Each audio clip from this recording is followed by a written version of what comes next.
Assalamualaikum and good morning. My name is Shazana Akila binti Ahmad Iskandar. My magic number is J22G0353. I'm from SBF Group. Today I will presenting a summary and reflection based on a scientific article titled The Weighty Cost of Non-Caloric Sweetener by Taylor Felly and Catherine R. Nagler, which was published in Nature. We live in a time when metabolic disorders such as type 2 diabetes and obesity are on the rise. In response, many people are switching to low-calorie diets, replacing sugar with non-caloric artificial sweetener or NAS like aspartame, sucralose, and saccharin. These are often advertised as healthier alternative to sugar, mainly because they contain little to no calories and are believed to help avoid blood glucose spike. However, recent research such as a darker side NAS may actually alter our gut microbiota and disrupt glucose metabolism, which could potentially worsen obesity-related disease instead of preventing them. Glucose spike. Despite being low-calorie, this sweetener may not behave as intended. In animal studies, particularly on mice, those fed with NAS actually showed higher blood glucose level compared to mice fed regular sugar, even when both groups were on a high-fat diet, which stimulated human obesity. This surprising result implies that instead of improving metabolic health, NAS might actually contribute to glucose intolerance. Next, gut change. Researchers then looked deeper into the gut microbiota and found that change in gut bacteria were linked to the glucose metabolism issues.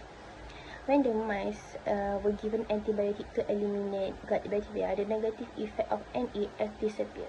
Additionally, when germ-free mice receive fecal microbiota from NAS-fed mice, they also experience elevated glucose level. This proves that the altered gut microbiome play a direct in metabolic disturbance caused by artificial sweetener. Not human proof, but do these results apply to human too? Okay, the answer is yes. In a control study on humans, 7 healthy participants who didn't normally consume NAS were given large amount over 1 week. After just 4 days, some of them show gut microbiome change similar to the mice and even began to display higher blood glucose level.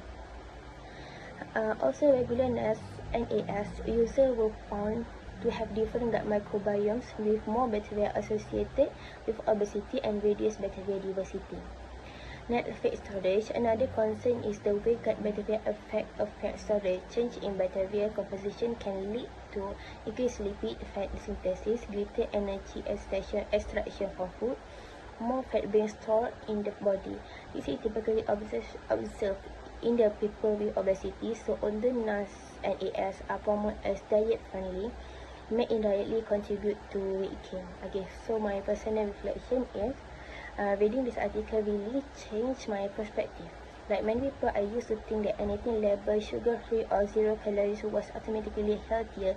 Now I realize that this sweetener may not be as safe as they seem. They can disrupt gut health, raise blood glucose, and contribute to obesity in the long term. This highlights the importance of information literacy, the ability to find, understand, and evaluate scientific information from credible sources. Without it, we might make decisions based on misleading healthy labels. As a student and a future scientist, I have learned that it's important to be informed, critical, and science-based is how we assess health-related claims.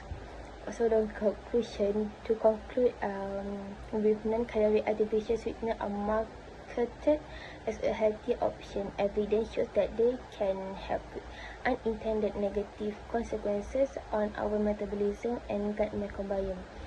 So the conclusion, to conclude, while non-caloric artificial sweeteners are marketed as a healthy option, evidence shows that they can have unintended negative consequences on our metabolism and gut microbiome. This serves as a powerful reminder that not everything labeled as healthy is really safe. Thank you for listening. Bye.